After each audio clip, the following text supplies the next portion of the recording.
Aujourd'hui, je te raconte l'histoire Le chat botté. Ce conte ancien a été légèrement revisité pour une meilleure fluidité et compréhension. Il était une fois un meunier qui possédait un moulin, un âne et un chat. À sa mort, il laissa ses biens à ses 3 fils. L'aîné hérita du moulin, le cadet de l'âne et le plus jeune n'eut que le chat. Le benjamin, déçu, se lamentait. « Mes frères peuvent travailler ensemble avec le moulin et l'âne, mais moi, que faire avec un simple chat ?» Le chat, qui avait tout entendu, lui dit d'un ton posé. « Ne vous inquiétez pas, mon maître, donnez-moi un sac et faites-moi confectionner une paire de bottes pour aller dans les broussailles, et vous verrez que vous n'êtes pas si mal loti. » Bien que peu convaincu, le jeune homme avait vu son chat accomplir tant de prouesses pour attraper des rats et des souris qu'il ne désespéra pas d'en recevoir de l'aide. Une fois équipé de ses bottes et de son sac, le chat partit dans une garenne où il y avait de nombreux lapins. Il mit du son et des liserons dans son sac, s'étendit comme s'il était mort et attendit qu'un jeune lapin, peu méfiant, vienne se glisser dans le sac pour manger ce qu'il contenait. À peine était-il allongé qu'un jeune lapin entra dans le sac. Le chat tira aussitôt les cordons et le captura. Fier de sa prise, il se rendit chez le roi et demanda à lui parler. On le fit monter à l'appartement de sa majesté, où il fit une grande révérence et dit « Voici, sire, un lapin de Garenne que monsieur le marquis de Carabas, le nom qu'il avait choisi pour son maître, m'a chargé de vous offrir. » Le roi répondit « Remerciez votre maître de ma part, cela me fait grand plaisir. » Une autre fois, le chat se cacha dans un champ de blé, tenant son sac ouvert. Lorsque 2 perdrix y entrèrent, il tira les cordons et les attrapa toutes 2.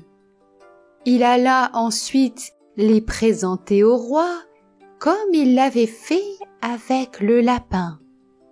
Le roi reçut les perdrix avec plaisir et lui fit donner une récompense.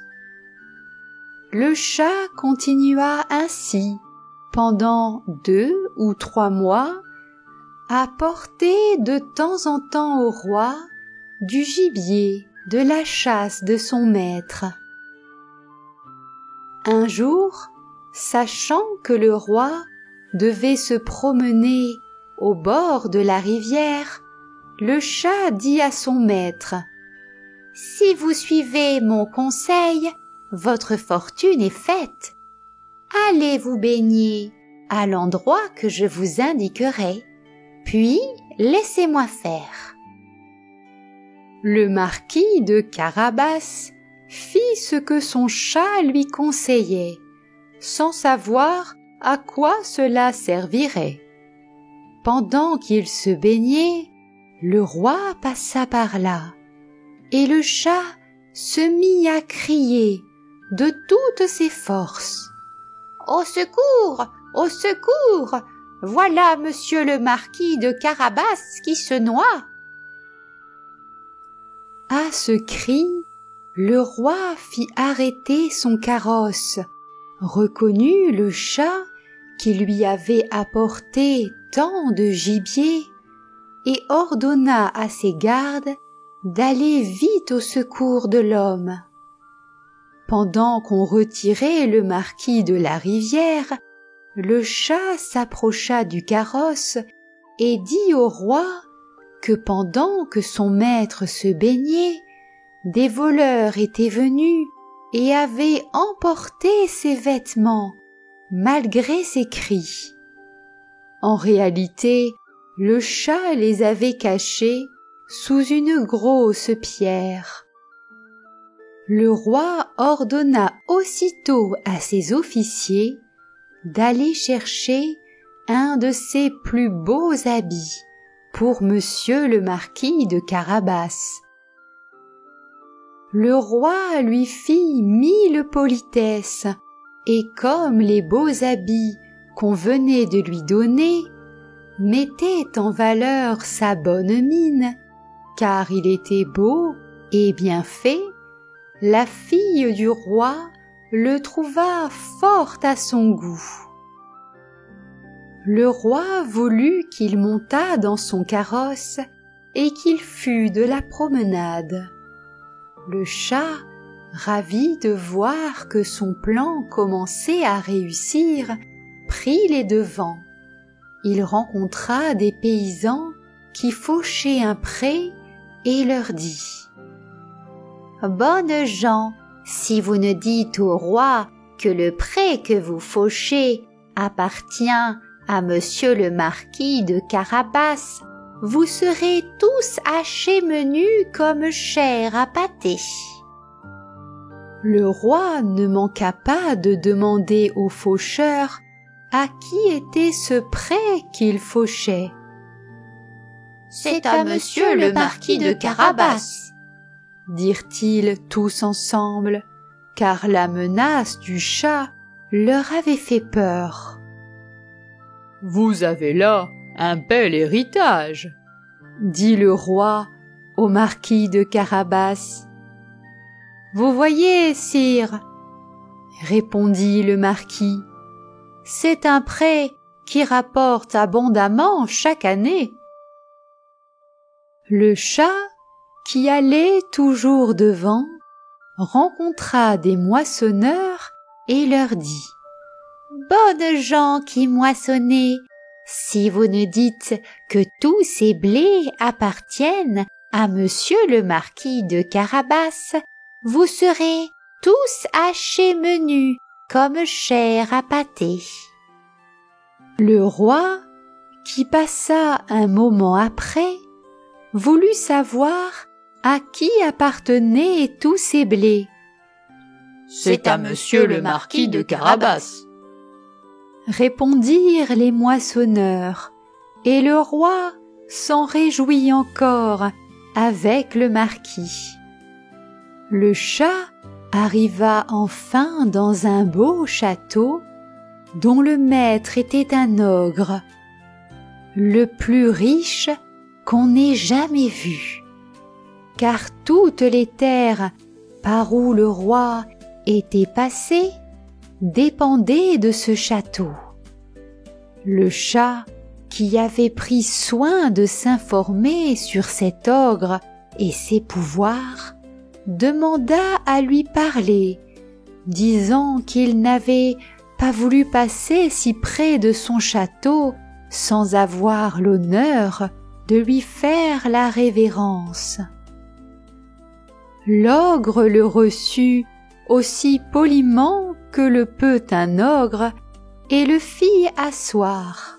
« On m'a assuré, dit le chat, que vous aviez le don de vous transformer en toutes sortes d'animaux, par exemple en lion ou en éléphant. »« C'est vrai, » répondit l'ogre brusquement. « Et pour vous le prouver, vous allez me voir devenir lion. » Le chat fut si effrayé de voir un lion devant lui qu'il grimpa aussitôt sur les gouttières, non sans peine, à cause de ses bottes, peu adaptées pour marcher sur les tuiles. Quelques instants après, le chat, voyant que l'ogre avait repris sa forme initiale, descendit et avoua qu'il avait eu très peur. « On m'a aussi assuré, dit le chat, mais j'ai du mal à le croire, que vous pouviez vous transformer en de très petits animaux, comme une souris. Je pense que c'est impossible. » « Impossible ?» reprit l'ogre. « Vous allez voir. » Et en même temps, il se transforma en une souris qui se mit à courir sur le plancher. Aussitôt que le chat l'aperçut, il se jeta dessus et la mangea.